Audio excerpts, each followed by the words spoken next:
Baik, bismillahirrahmanirrahim. Assalamualaikum warahmatullahi taala wabarakatuh dan salam sejahtera kepada semua calon-calon SPM 2020. Saya doakan anda semua sentiasa sihat dan sentiasa bersemangat dan stay fokus untuk menghadapi peperiksaan SPM yang dijadualkan tidak berapa lama lagi. Dan semoga anda terus tabah dan terus committed untuk membuat latihan. Okey, jangan patah semangat. Teruskan. Okey, bertanyalah kepada guru dan juga rakan-rakan untuk anda meningkatkan kefahaman anda selagi kita belum masuk ke dewan peperiksaan. Jadi ada masa lagi untuk anda improve ataupun meningkatkan diri anda sendiri, insya-Allah.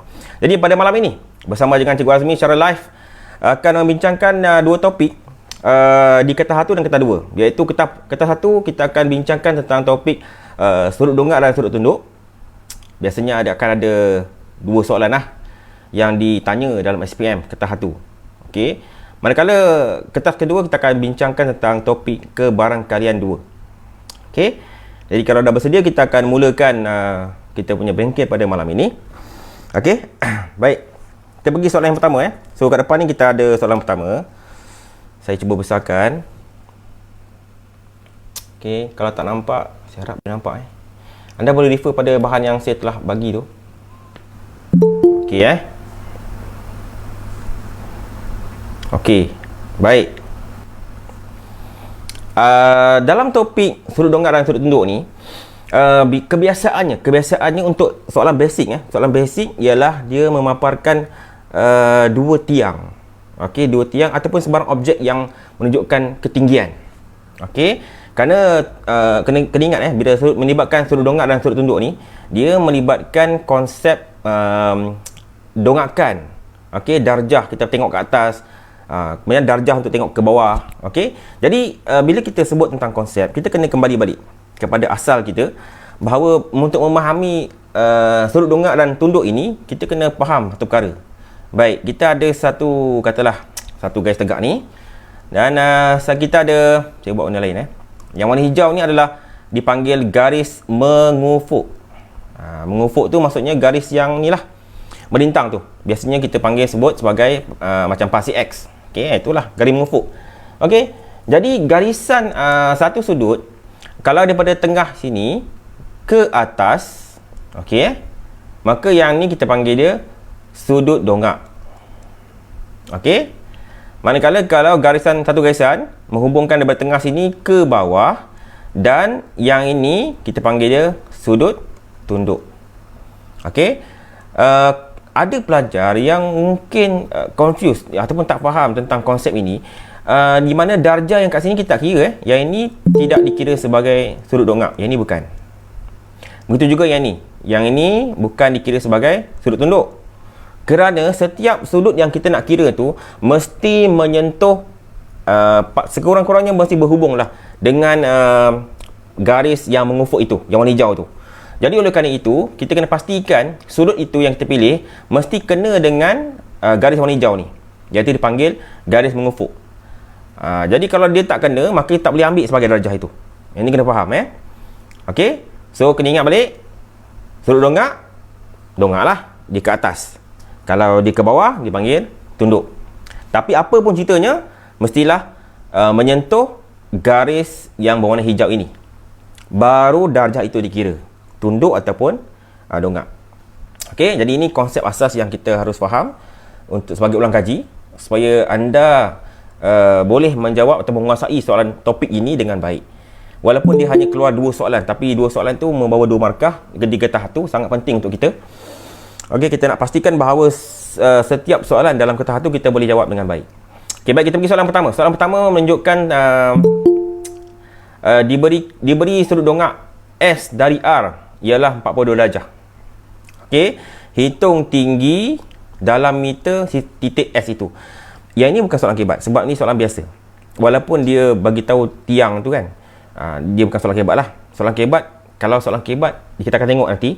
Cuma nak bagi tahu beza je adalah soalan kebat melibatkan objek yang sebenar, pokok ke bangunan je kan, ataupun dia mungkin selitkan konsep teorem Pythagoras sebagainya. Itu kita kena perharusi lepas ni. Jadi yang ini soalan yang biasa, yang direct, di mana ada dua tiang, satu yang rendah, satu yang tinggi. Okey. Dan dibagi kat sini adalah 5 meter tinggi untuk tiang R tu. Dan yang 9 meter ni adalah untuk panjang ni lah, daripada R ke S tu, dia punya jarak dia adalah 9 meter. Okey, pertama sekali untuk para pelajar kena ingat, bila kita nak mula menjawab soalan ini, pertama sekali adalah kena tahu di manakah kedudukan sudut itu, ataupun kita panggil dia theta. Theta ni kan sudut lah. Nak tahu kat mana, kita kena tahu dulu berdasarkan clue yang dibagi dalam soalan. Cuba tengok sini ya. Dia kata sudut dongak. Kalau dah dongak maksudnya ke atas lah. Okey S, sudut dongak S dari R.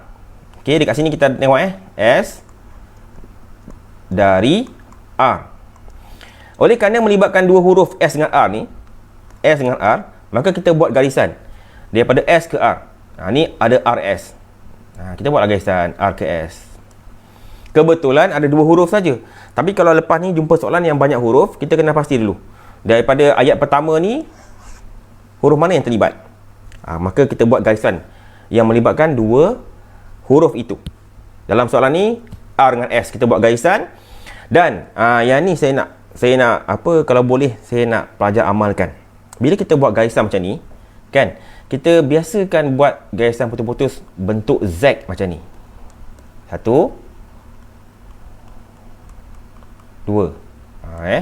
Awak buat elok sikit Okey, macam tu. Yang ni penting sebab apa?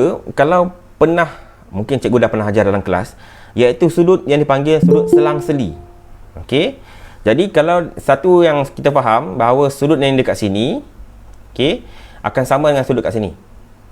Okey, dipanggil sudut selang-seli. Kalau dekat sini 30, maka sini pun 30. Okey. Mungkin konsep selang-seli ni tak digunakan dalam soalan ni, mungkin. Tetapi ada soalan yang lebih sukar sedikit, yang memerlukan kita tahu bahawa ada penggunaan konsep sudut selang-seli ni dalam soalan tersebut. Jadi sebab tu saya kata biasakan diri untuk lukis bentuk Z ni supaya kita tahu bahawa sudut selang-seli ada kat sini. Okey.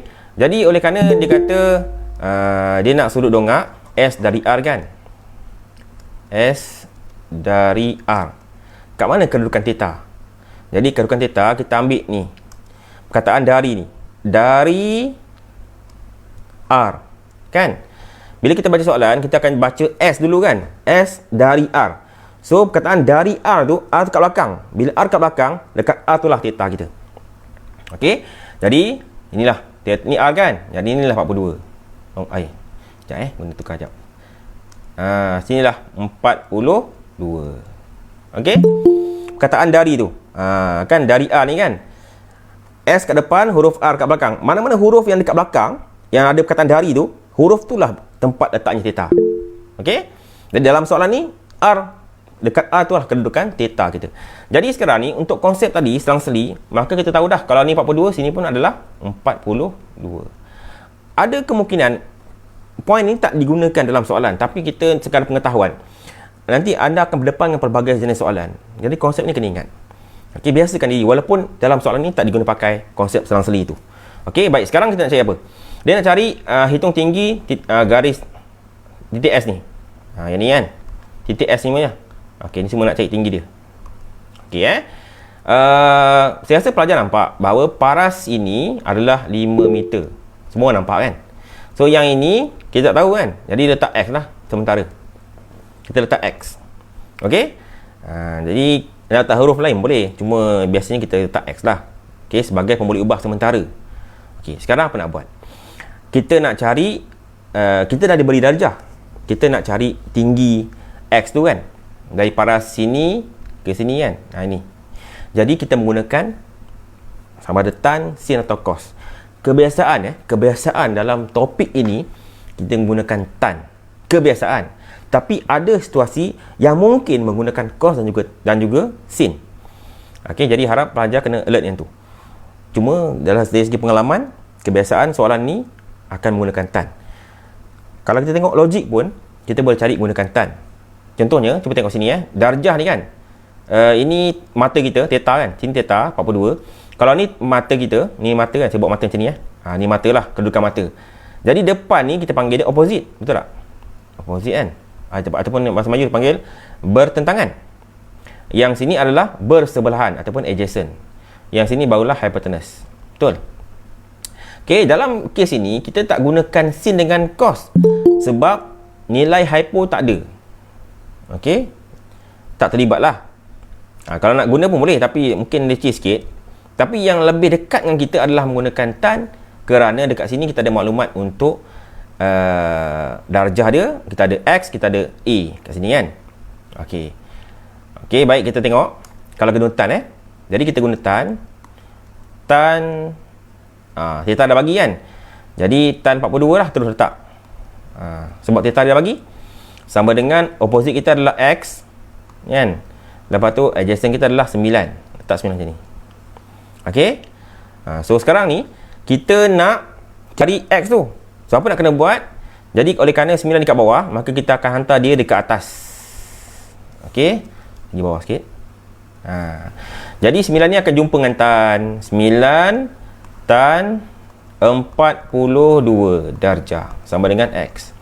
Yang ini hubungan dia darab. Maksudnya 9 darab dengan tan 42. Itu maksud dia.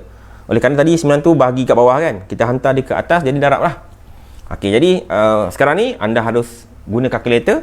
Cuba tekan 9 tan 42. Anda akan dapat jawapan X yang kita cari adalah 8.10.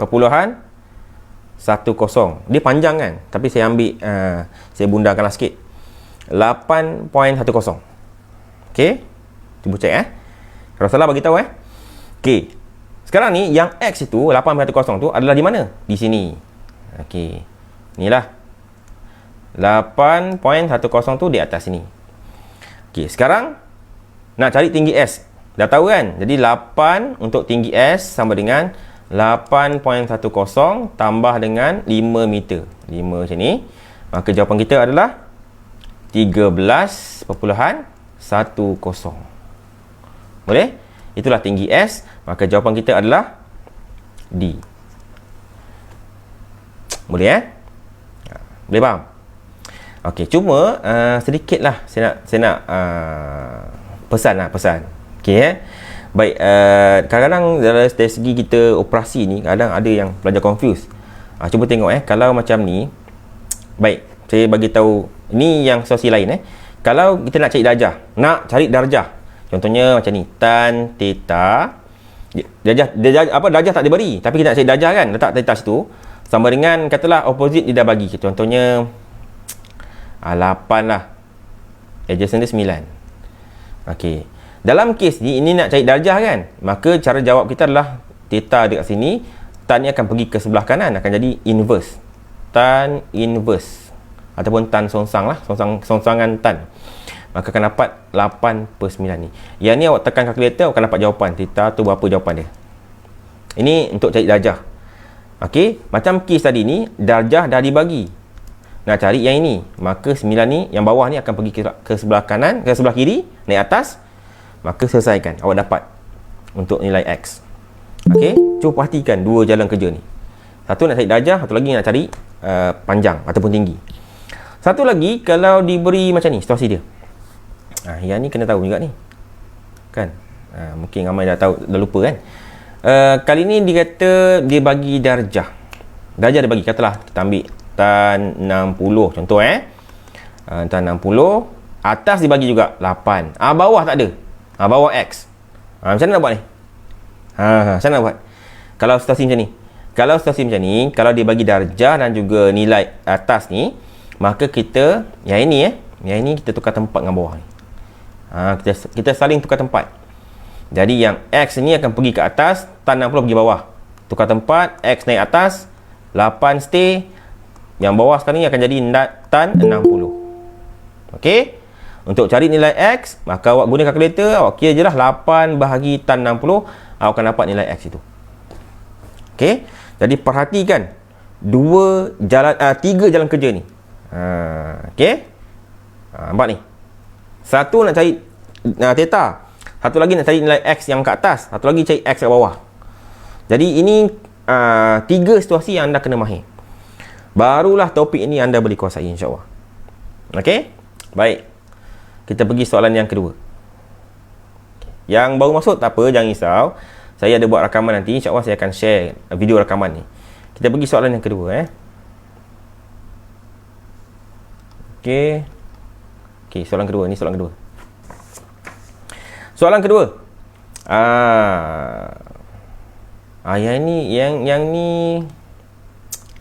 Yang ni pun bukan kebat.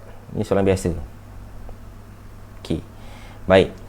Sebuah kotak apa tu? Kotak, bukan kotak Sebuah kotak diletakkan di atas sebuah almari. Mary berdiri 7 meter dari almari tersebut. Sudut dongak kotak itu dari Mary adalah 48 darjah. Darjah manakah mewakili situasi yang tersebut? Baik. Sekarang bila sebut ada sebuah almari, lepas tu atas almari tu ada kotak. Okey. Jadi tentulah Mary kat bawah. Betul. Jadi berdasarkan logiknya, kalau ni lah almari, contohlah ni almari, atas tu ada kotak. Ni kotak. Kan? Jadi Mary ni kat bawah. Jadi Mary ni kena mendongak lah kat atas nak tengok kotak tu. Kan? Jadi dia kata sudut dongak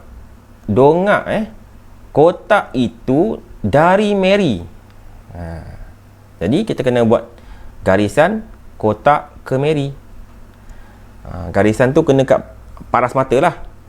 Jangan kat kaki pula. Sebab biasanya dongak kan kat mata. Mata yang melihat kan. Jadi kita buat garisan tu kat mata. Okey, inilah antara garisan je. Jadi kita buatlah macam ni lebih kurang kan. Ni pun tak penting, tapi kita biasakan buat Z tu kan. Okey, sekarang ni dia nak tanya 48 tu. Okey. Dia tanya darjah mana yang mewakili. Darjah 48 tu kat mana? Sini kan. Dongakkan ni 48. Jadi yang manakah sesuai yang mewakili situasi tersebut? Kalau yang A boleh A Mary kat bawah, kotak kat atas, tapi darjah dia dekat kotak. Maka salah lah. Sebab kita kena ingat tadi saya bagi tahu kan.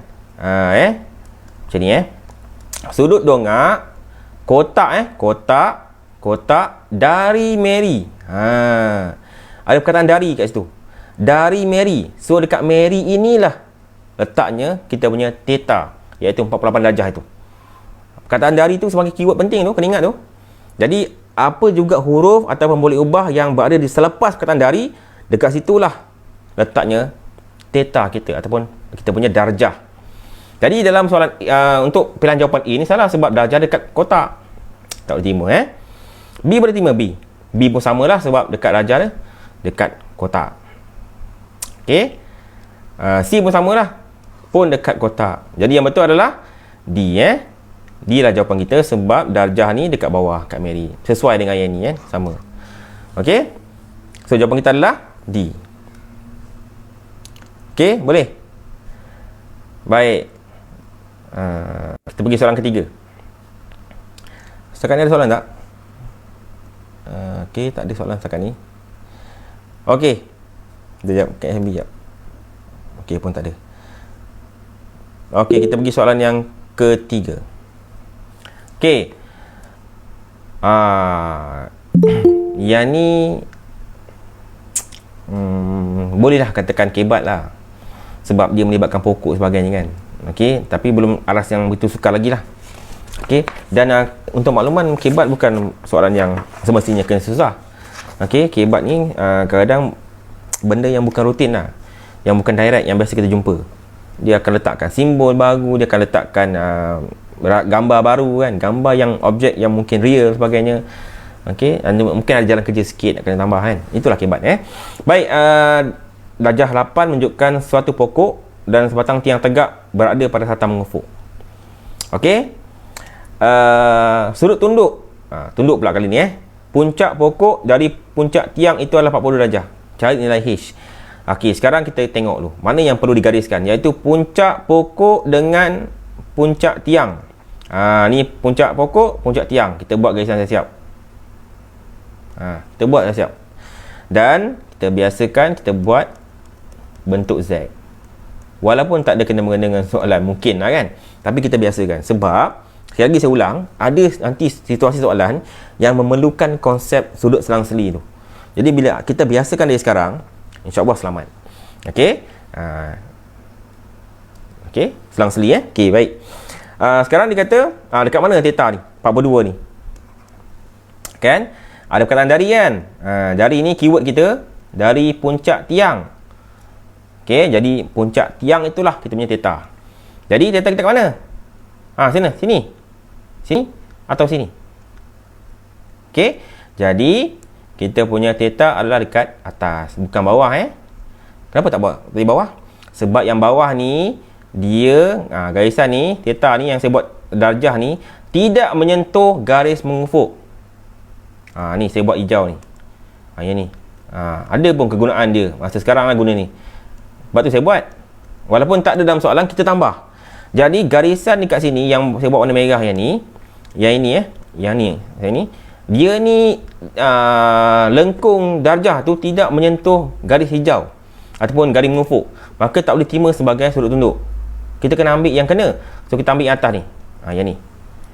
Sebab theta ini dia punya lengkungan darjah itu kena pada garisan hijau ataupun garisan mengufuk. Baru kita ambil yang tu.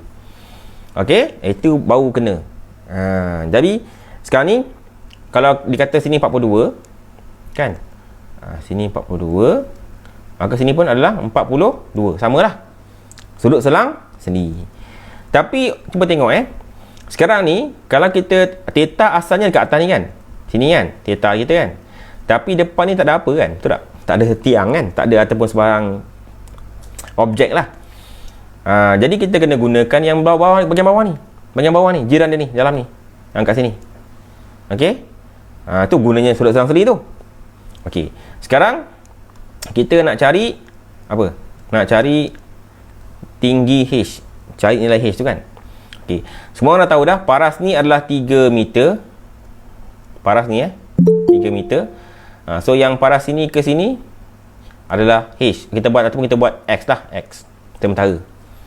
Okey, cara yang sama tadi lah. So bawah ni panjang ni adalah 10 meter. Sama dengan bawah Sama dengan bawah. Jadi sekali lagi kita akan guna tan. Tan theta dia dah bagi kan 42 darjah sama dengan opposite kita adalah X. Okey, adjacent kita ataupun sebelah adalah 10. Jadi tan 42 darjah sama dengan X per 10.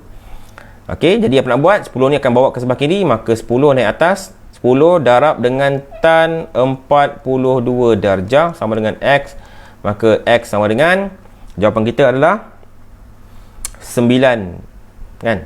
9 meter.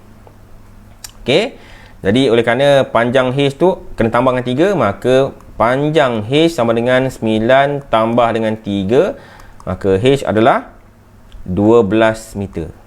So jawapan kita adalah B, 12.0. Okey? Boleh setakat ni? Alright. Baik. Kalau semua faham, okey, alhamdulillah. Kita teruskan soalan yang keempat. Soalan keempat Soalan keempat. Okey, baik. Satu lagi soalan. Okey. Rajah 9 menunjukkan sebuah menara tegak JK. Tu menara tu di atas satah mengufuk. Okey. Satah mengufuk macam mana? Satah mengufuk yang ni lah, bawah ni. Ni. Ni mengufuk lah. Tanah dia mengufuk lah. Sebab dia orang kata dia pandangan depan ni kita akan nampak dia macam melintang, rata kan.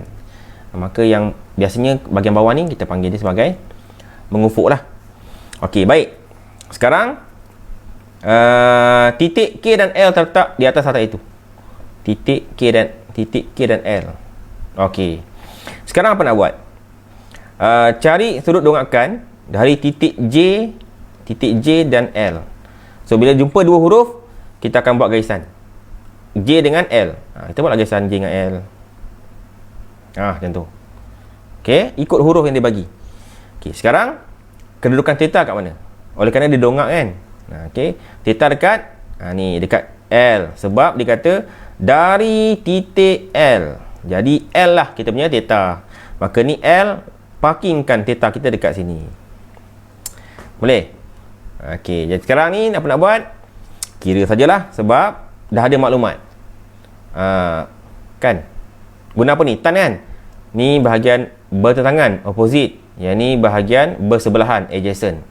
Jadi formula untuk tan. Tan theta sama dengan opposite kita adalah 17, adjacent kita adalah 10. Okey. Jadi oleh kerana nak cari darjah saja, kita akan gunakan kita punya theta ni sama dengan tan ni bawa ke sebelah kanan, jadi inverse tan inverse. Tahu kan tan inverse guna kalkulator? Tan inverse sama dengan tan inverse 17/10. Okey, maka theta kita sama dengan 59 darjah 32 minit atau 59.53 darjah. Okey. Oleh kerana kita dalam kertas satu kan, so jawapan tu dah ada kat situ Jadi jangan terkejut kalau kita kira jawapan tak ada. Rupanya kena tukar. Kadang-kadang jawapan kita dalam bentuk darjah sahaja. Kadang-kadang jawapan kita dalam bentuk darjah dan minit. So benda-benda ni jangan menyebabkan kita terkejut dalam exam saya nak macam tu Saya harap semua boleh bersedia dengan kemungkinan pelbagai bentuk jawapan. Okey, cuma satu pesanan saya. Ini kena ingat baik-baik. Saya perhatikan ada segelintir pelajar, dia okey, dia faham bab ni. Cikgu ajar dia faham, dia boleh buat semua soalan dengan baik. Cuma masalah kecuaian tu tak siapa boleh bantu melainkan diri anda sendiri. Kat mana saya kata kecuaian? Kadang-kadang dia dah buat ni betul lah, yang ni dia buat betul. Tiba-tiba dekat sini dia boleh terbalik pula. Dia letak tan 10/17. Macam mana boleh terbalik? Jadi ini antara bentuk kecuaian yang kadang-kadang sukar untuk dijelaskan. Hanya pelajar itu sendiri yang tahu situasi yang berlaku ketika dia jawab soalan itu. Jadi pesanan saya adalah berhati-hati. Walaupun nampak senang, daripada soalan pertama hingga soalan keempat ni nampaknya semua orang macam faham je, senang, tetapi kena ingat, bila kita SPM, okey, dengan faktor masa, dengan berdebarnya dan sebagainya, kita mungkin ada risiko terlibat dengan kecuaian. Oleh kerana itu berhati-hati bila kita nak menulis jawapan. Kita buat dengan sabar. Kita semak balik, betul tak aku buat tadi? Kita dah dapat jawapan. Walaupun dapat jawapan kita ni, jawapan kita adalah D ni, dah confident dah. Cuba tengok sekali lagi, semak balik. Sebab tu jalan kerja kita ni jangan kita abaikan. Kita boleh semak balik, takut tersalah. Macam tadi saya bagi tahu kan, dia dah betul dah, tiba-tiba bila step yang kedua terbalik pula nombor tu, dah salah jawapan. Okey. Tapi kalau ini nasib baik lah ini dikira nasib baik lah. Tiba-tiba kalau dia terbalik, entah macam mana dia kira betul pula dapat jawapan, kena pula dengan semak, itu nasib baik lah. Okey, sebab kita satu. Tapi kalau kertas dua tak dapat. Kertas dua dia akan bergantung kepada jalan kerja kita tu. Okey, baik. Okey, ada yang tak faham? Siti Alia okey. Mungkin nanti Siti Alia boleh tengok balik video rakaman. Sebab kadang mungkin kali pertama awak tengok mungkin tak faham kan. Cuba tengok kali kedua dan kali ketiga, ulang balik, insya-Allah boleh membantu. Dan kalau masih tak faham, boleh berhubung dengan saya lah. Okey. Boleh PM nanti dalam Telegram. InsyaAllah kita akan bantu. Okey, baik, kita akan pergi soalan seterusnya. Soalan tentang kebarangkalian. Kertas 2. Okey, bahagian A. 6 markah diperuntukkan untuk soalan kebarangkalian. Jangan kita abaikan bab ini kerana 6 markah tu sangat tinggi. Ini saya kata kertas 2 ni biasanya banyak membantu pelajar untuk lulus dan untuk mendapat A+. Inilah kita punya medium dia. Di samping kita tak lupakan kertas 1, kertas 2 adalah caranya untuk kita dapat markah tinggi. Kebarangkalian sendiri sahaja 6 markah. Okey, baik. Dalam kebarangkalian ni, dia memanglah kebat lah macam ni. Dia memang kebat lah. Cuma kadang lepas ni, mungkin anda akan berdepan soalan kebat dalam topik kebarangkalian. Dia mungkin melibatkan jadual ke, ataupun dia adalah bentuk rajah ke, kan? Tapi konsep dia sama. Okey. Jadi soalan biasa. Dia bukan kebat. Cuma konsep itu sama diguna pakai sekiranya soalan kebat keluar. Dia tanya. Sama je. Cuma situasi tu berlainan.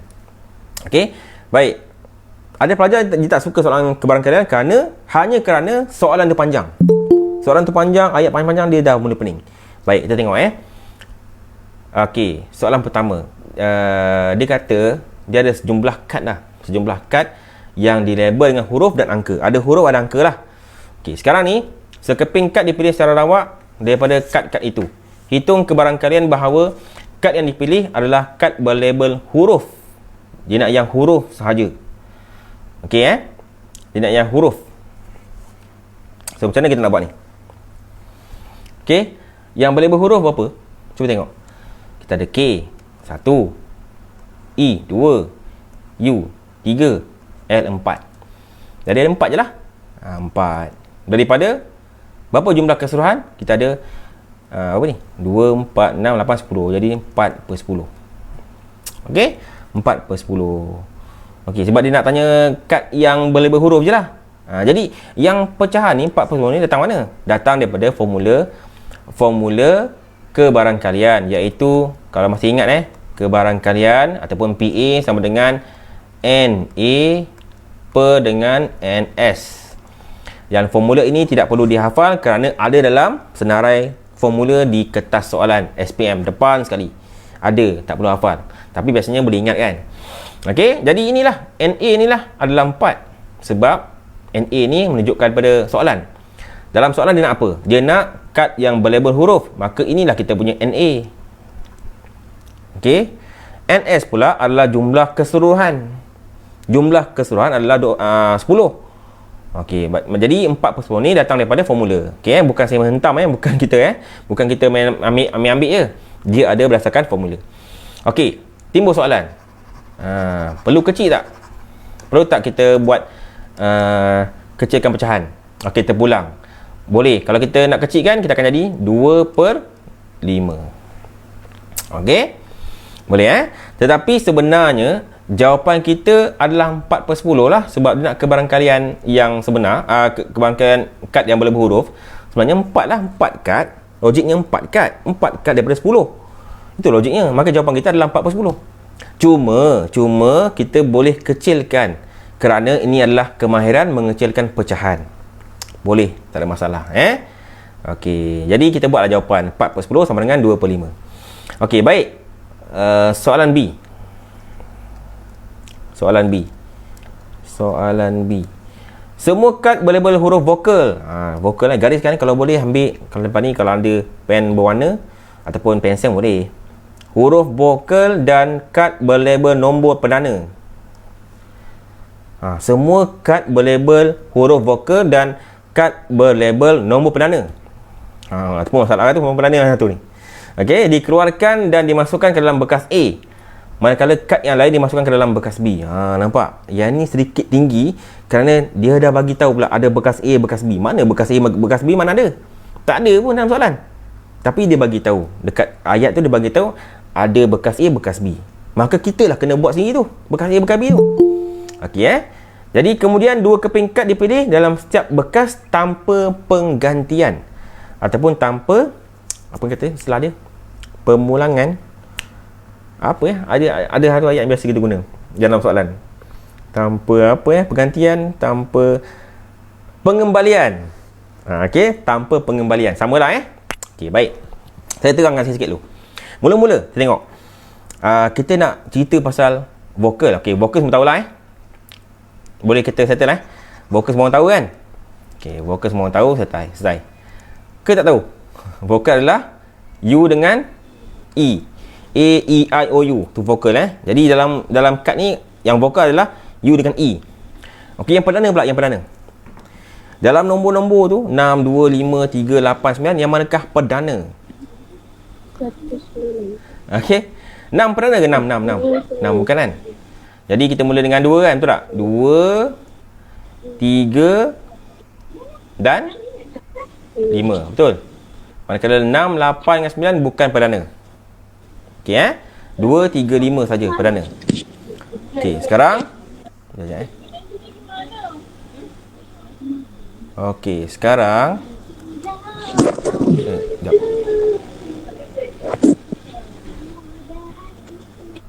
Okey. Sekarang kita kena buat kotak kan? Siapa yang tak off mic ni? Okey. Kita tengok. Oleh kerana kita kena buat bekas A dengan bekas B. Macam mana nak buat tu? Okey, baik. Saya beri sepakaran sikit Jadi oleh kerana itu kita buat macam ni. Pernah tak tengok kaedah jadual? Kalau jadual macam ni kan. Okey kita buat jadual macam ni. Kenapa nak kena buat jadual? Bila ada dua tempat yang berbeza. Macam tadilah, ada bekas A, bekas B kan, dua tempat. Jadi kita buat jadual macam ni. Okey. Yang sini yang ni lah, yang jenis apa? Menegak tu, kita untuk kotak A. Kotak A lah lebih kurang kita buatlah garisan siap. Garisan macam ni kan. Berapa garisan tu 5 garisan. Oh, wah. Macam ni lebih kurang Jadi kita letakkanlah kita punya kad yang masuk dalam bekas A, iaitu huruf vokal dan perdana.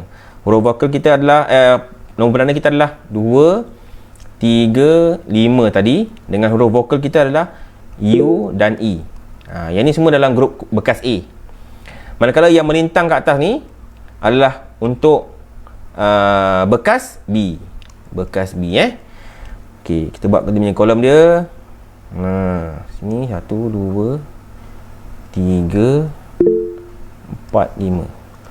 Okey, maknanya yang selebih lah, yang selebih, yang selain daripada vokal dan perdana. Maka kita ambil balik 6, kita 8, 9, K dan L. Okey, sekali lagi saya ulang. Bila masa yang kita kena buat jadual macam ni? Bila ada melibatkan dua tempat yang berbeza, ataupun dua kotak ke, dua bahagian ke, dua jadual ke, ini kita buat jadual lebih senang. Okey, dan ini boleh diterima sebagai jawapan. Okey, baik, apa nak kena buat? Kita masukkanlah kita punya empat kad yang kita dah kita pasangkan ni. Yang ni kita baca ni dulu A dengan B dulu. Baca A, baca B. Jadi sini 2, 6. Yang ni 2, 8. Yang ni 2, 9. Yang ni 2 K. 2 K 2, K. Yang ni 2, L. Teruskan. Sini 3, 6. Sini 3, 8. Kalau saya tersilap, tolong bagi tahu Sini 3, 9. Yang ni 3 K. Yang ni 3 L. Yang ni 5, 6. Yang ni 5, 8. Yang ni 5, 9. Yang ni 5 K. Yang ni 5 L. Yang ni U 6. Yang ni U 8. Yang ni U 9. Yang ni UK. Oh, UK Yang ni UL bawah. Yang ni E6. Yang ni E8. Yang ni E9. Yang ni EK. Yang ni EL. Okey, panjang sebelum kita pergi soalan lain, kena check balik, takut tersalah ambil. Okey, so total semua berapa? Kita kira 5 kali 5 adalah 25 pasang kad yang telah kita asingkan lah, mengikut bekas A dan bekas B. Okey, so inilah jawapan kita. Okey, jadi sekarang ni ada soalan silakan. Macam ada soalan je. Nak tanya, kalau tak buat macam tu, okey, boleh. Ada pilihan jawapan yang lain. Sama ada kita boleh buat kaedah anak panah tu kan, kita pulang, tak ada masalah. Ada pelajar dia suka buat macam ni. Macam ni dia suka buat macam ni. Dia buat terus, dia terus buat macam ni. Sekejap macam ni. 2, 6 pun boleh, tak ada masalah. Tak ada masalah, sama sahaja. Okey. Cuma kaedah jadual ini disarankan, dicadangkan kerana kita senang nak rujuk. Tengok apa? Sini tengok atas, tengok kiri tengok atas, tengok kiri tengok atas. Okey, supaya kita tak berlaku kecuaian atau keciciran. Okey, tapi sekali lagi saya ulang, tidak ada masalah kalau nak buat cara biasa. Okey, tak ada masalah. Okey, baik. Satu ni yang saya nak bagi tahu ni, yang ni tanpa penggantian, ataupun kita panggil istilah dia tanpa pengembalian. Maksudnya apa? Maksudnya kalau kita ada 26 kat sini kan, ada 26, maka 26 tu dah mewakili 62 dah. Sama. Kalau dikata dengan penggantian ataupun dengan pengembalian, maknanya apa? 26 dengan 62 adalah benda yang berbeza. Boleh faham? Kita macam ni. Kalau saya ambil 2 dengan 6, saya dah ambil dah 26 ni. Kalau dikata tanpa pengembalian ataupun tanpa penggantian, 2 dengan 6 tu tak datang, saya tak return balik, saya tak hantar balik, saya dah ambil dah, tak return balik. Tapi kalau saya kata dengan pengembalian ataupun dengan penggantian, bila saya ambil 2 dengan 6, saya pulang balik. Jadi 2 dengan 6 tu masih ada kat situ. Sebab itu dia akan jadi 26 ataupun 62. Boleh faham Sebab itu bila tanpa penggantian, kalau kita dah ambil contohnya 28 dia keluar sekali saja. Dan inilah menunjuk bahawa 28 dengan 82 adalah benda yang sama. Dan hanya perlu tulis sekali saja. Okey, boleh faham? Tetapi kalau dikata dengan pengembalian ataupun dengan penggantian, maknanya kena tulis balik yang kedua, iaitu 82. Kerana ini adalah benda yang berbeza pula. Sebab 28, 2 kat depan, 8 kat belakang. Kalau 82 maksudnya 8 kat depan, 2 kat belakang. Yang ni kena take note Boleh Dengan pengembalian macam mana, tanpa pengembalian macam mana. Harap benda ni faham. Okey Kalau tak faham, ulang balik video nanti. Tengok balik Okey, baik. Okey, lupa nak bagi tahu. Tadi markah soalan A tadi apa? Soalan A tadi markah dia 1. Kan, yang 25 tu markah dia 1. Yang ni markah dia pun 1 juga. Kotak ni. Okey. Ada orang kata 1 je markah, banyak-banyak macam ni. Itulah dia Jadi, kena pastikan tak salah. Walaupun 1, tapi kalau kita ada salah kat sini, kosonglah markah kita. Okey, jadi kena pastikan kita pernah nak buat, pastikan betul dan kita akan dapat markah. Walaupun 1, kita kena hargai juga markah tu Baik, kita akan teruskan soalan B1. Okey, B1 B1 aja, okey B1, B2 pula, B2A. Okey. Okey, sekarang kita dah siapkan kita punya kotak ni kan. Ni dikira ruang sampel lah, ruang sampel. So untuk soalan B2 dan B2A dan B2B, kita hanya refer pada kita punya kotak ni lah.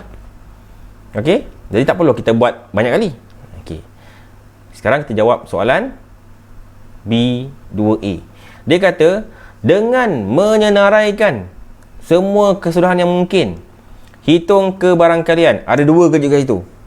Kerja pertama dia kata senaraikan. Kena senaraikan. Okey, bawa keluar ikut apa yang kehendak soalan. Dan kedua baru kita kira kebarangkalian. Sebab ada pelajar dia terus kira kebarangkalian. Sedangkan dalam soalan tu kata senaraikan dulu. Dengan menyenaraikan semua kesudahan, kena senaraikan dulu. Jadi kita jawab soalan B2. Soalan B2 A. Dia kata kad berlabel huruf dan berlabel 5. Mana pasangan yang ada huruf ada 5? Baik, tengok balik. Dekat kita punya jadual ni, mana yang ada huruf dan ada 5? Okey, yang atas tak ada lah kan? Ini confirm tak ada ni. Betul tak? Ni pun tak ada. Ni lah. Kan? Baris ni. Okey. Yang ada huruf ada 5. Ni lah. Ni. 5K dengan 5L. Ada lagi tak lain? Tak ada. Sebab diguna perkataan dan bila dan maksudnya ni. Tengok sikit ni. Bila dikata ada dan ni, maksudnya yang wajib kita ambil adalah yang ada 5 dan ada huruf. Okey jadi yang lain tak boleh ambil lah. Sebab kita kena ikut syarat.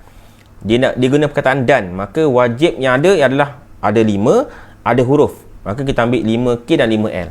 So apa nak kena buat? Kita tulis kat ruang jawapan. Jangan lupa tulis tulis kat ruang jawapan. Okey maka kita buat sama dengan ni bracket ni buat 5K, 5L. Tutup kurungan. Yang ni dapat atau markah. Lepas tu baru kita kira kebarangkalian. Berapa kita punya NA ni? Ada 2 kan? Jadi 2 daripada berapa tadi total semua? 25 kan? 25. Jadi inilah kita punya nilai kebarangkalian. Dapat 2 markah sini. Senaraikan dan lepas tu kita kira kebarangkalian. Baik, apa tu? Sekejap ada soalan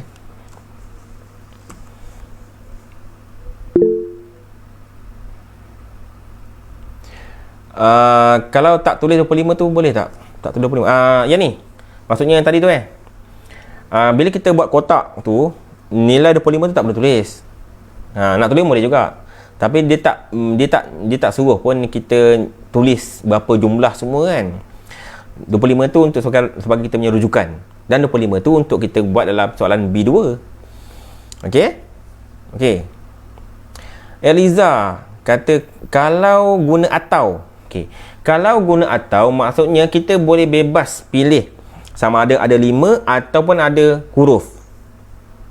Maksudnya kalau kita jumpa 5, contoh 5 6. 5 6 pun boleh terima sebab ada 5 kat situ. Walaupun 6 tu bukan huruf. Sebab dia atau boleh pilih salah satu.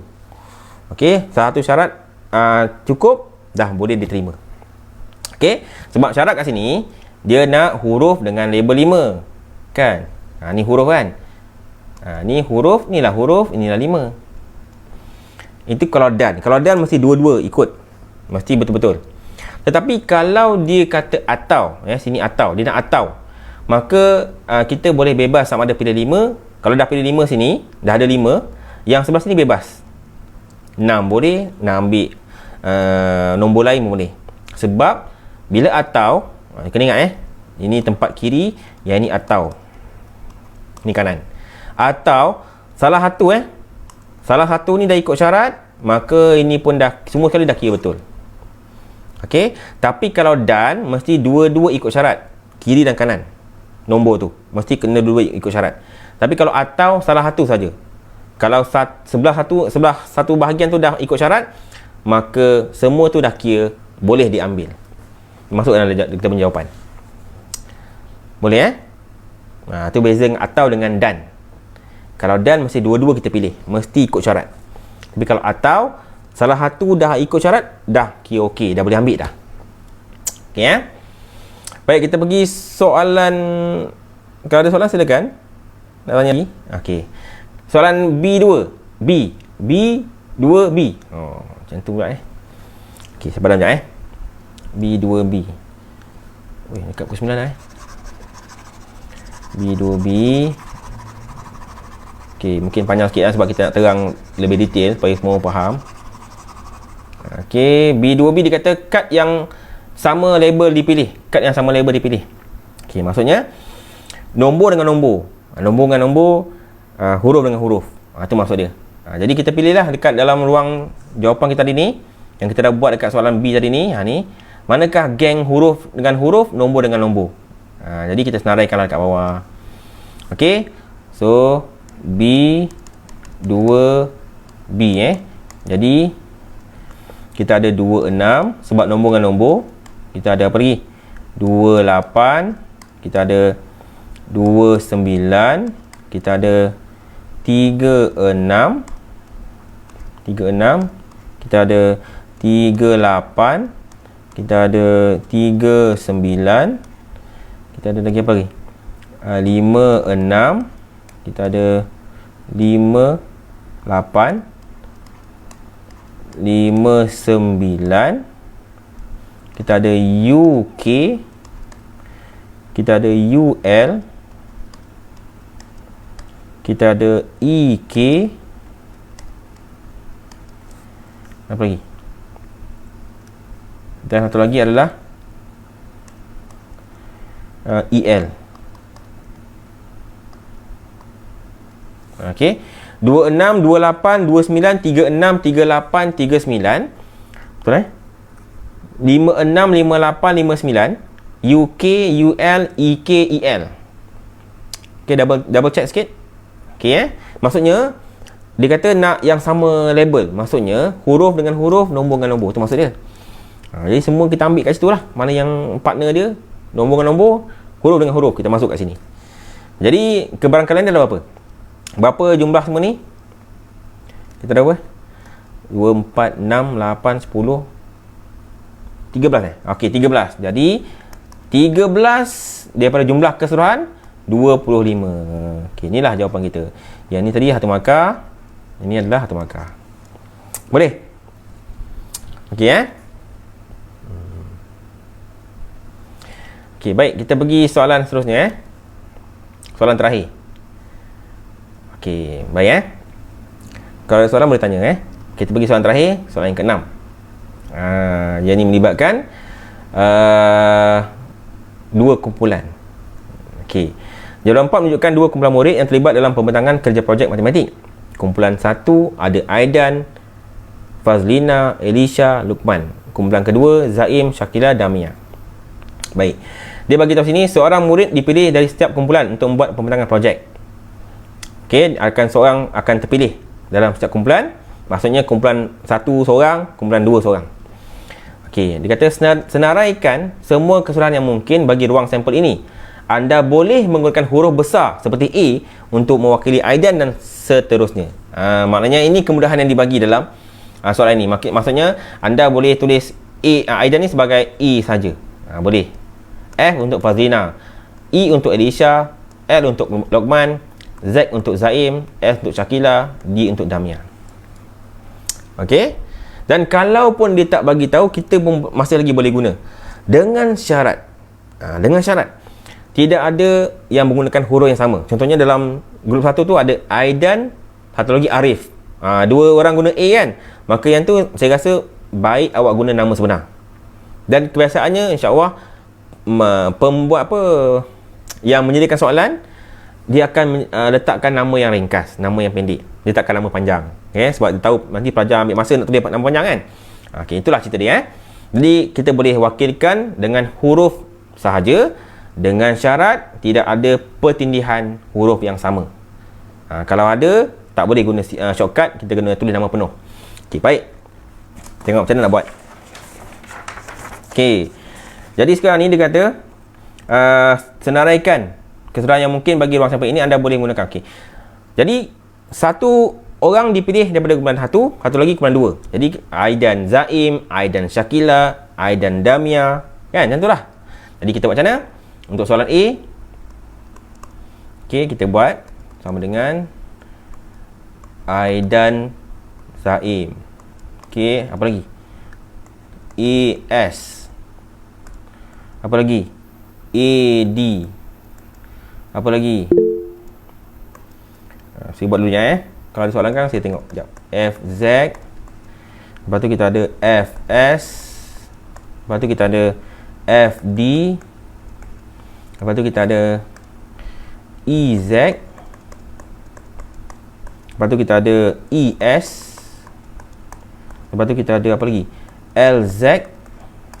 Lepas tu kita ada LS. Okey, dan LD. Betul tak? Cuba cek kalau saya tertinggal kan. EZ, ES, AD, FZ, FS, FD, EZ, ES, LZ, LS, LD. Okey. Total semua adalah 12.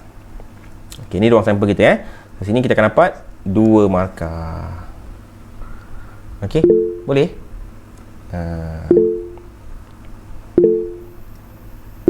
Boleh Ada soalan dia kata kalau tadi ada nama Arif dengan Aidan, Arif tu kita guna AR, Aidan kita guna AI. Boleh, tak ada masalah. InsyaAllah pemeriksa akan faham. Okey. Baik, selesai soalan A. Soalan B. Soalan B. ED tak ada. Apa dia? Tak ada ED? Ustaz tak tulis ED. Oh, ya ke? Oh, lama. Okey, ada ED sini. Saya tambah ED. Terima kasih. Jadi 2, 4, 6, 8, 10, 12. Okey, 12 jadi ada ED tadi lupa tertinggal tadi. Okey, baik. Kita pergi soalan seterusnya, soalan B1. Okey. Senaraikan semua keseluruhan peristiwa yang mungkin dan tengok, sekali lagi ada 2 cerita. Pertama, senaraikan. Kena senaraikan. Lepas tu barulah cari kebaran kalian. Bagi peristiwa tersebut bahawa Aidan atau Damia terpilih. Atau, nampak ni? Aidan atau Damia. Jadi kita akan ambil macam mana? Sama dengan ambil yang kat sini lah. Tengok tadi. Kan kita dah siap. Ni dah siap ruang sampel lah ni. Kita ambil kat sini. Mana yang ada Aidan? Ambil. Ada Aiden je ambil. Ni ambil, ni ambil, ni ambil kan. Apa lagi? Ada Aiden lagi? Tak ada.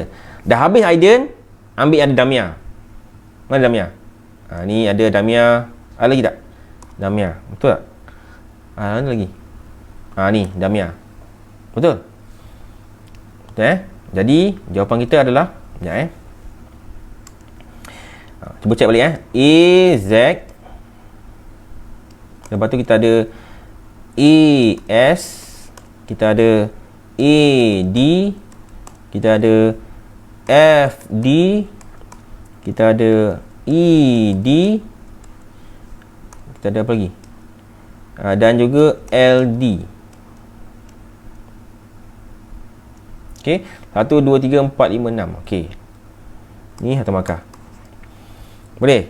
Maksudnya dia guna atau kan? Atau maksudnya kalau jumpa Aidan dengan orang lain pun selain Damia pun boleh ambil. Asalkan ada Aidan. Dah ada Aidan pun dah kira dah boleh ambil dah. Okey? Dan kalau jumpa Damia juga, Damia seorang dengan pasangan yang lain, ada Damia je kita boleh ambil. Sebab dia guna atau. Tapi kalau dia kata Aidan dan Damia, maka tak boleh ambil orang lain, melainkan Aidan dan Damia sahaja. Itu beza antara dan dengan atau. Kalau atau tadi, maksudnya dia nak Aidan dengan atau Damia. Maksudnya mana-mana pasangan yang ada nama Aidan kita ambil. Mana-mana pasangan yang ada Damia pun kita ambil. Inilah senarai dia. Okey, boleh?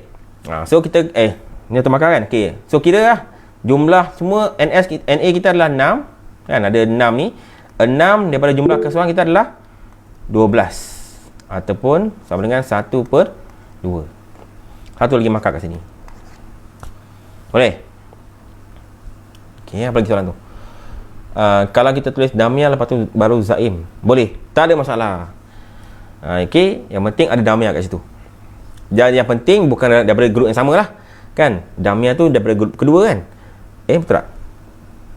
Tak boleh. Tak boleh kan? Sebab tadi kita ambil daripada grup 1 dengan grup 2. Damia dengan Zaim daripada grup yang sama.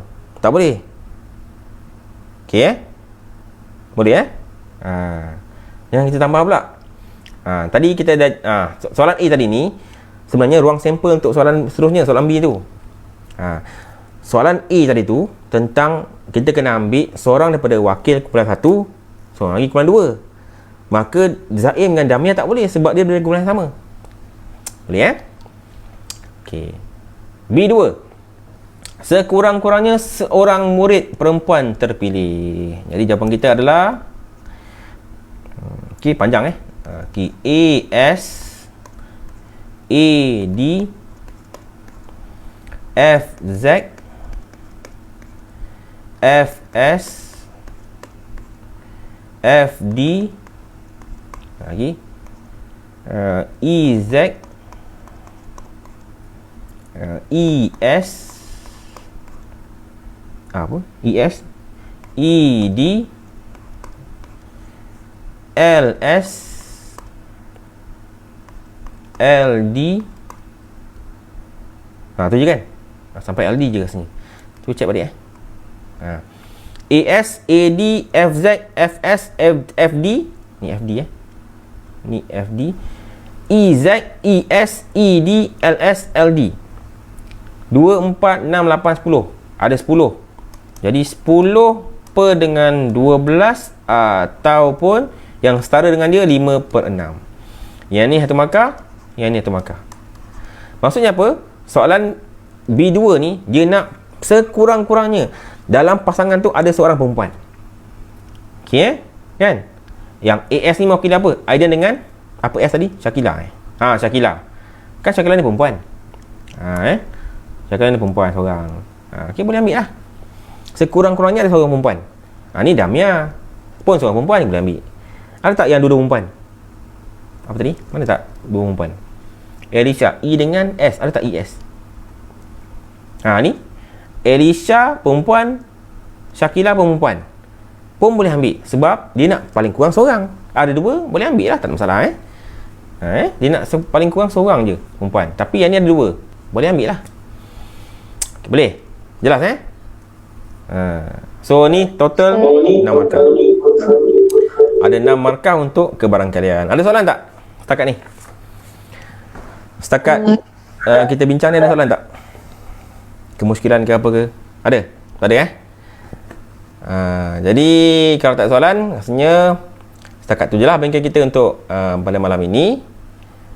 Okey. Jadi kalau ada sebarang pertanyaan, nanti anda boleh tanyakan soalan itu di grup Cikgu Azmi, grup Telegram Dan insyaAllah video pada malam ini saya akan upload di channel Cikgu Azmi Tube. Anda boleh tengok nanti rakaman di sana. Dan saya akan sharekan juga link dia dengan anda di grup Cikgu Azmi di Telegram nanti. Okey, jadi sebelum anda berakhir, tolong pastikan anda tahu anda dah join grup Telegram Cikgu Azmi untuk kita akan update dari semasa ke semasa tentang perkembangan terkini. Kalau ada soalan ataupun sebarang tips yang kita boleh kongsikan. Baik, ada soalan tak? Tak ada Jadi kalau tak ada soalan, saya ucapkan terima kasih kerana anda semua bersama dengan saya pada malam ini. Semoga kejayaan ni milik anda. Dan terus ulang kaji, terus buat latihan, jangan patah semangat. InsyaAllah anda mampu berjaya. Saya doakan kejayaan anda untuk SPM nanti, untuk semua subjek, bukan math saja, untuk semua subjek. InsyaAllah anda akan berjaya. InsyaAllah. Jumpa lagi. Sekian. Assalamualaikum warahmatullahi taala wabarakatuh. Terima kasih semua. Okey, sama. Terima kasih, Ustaz. Okey, sama. Terima kasih, Ustaz. Okey, sama.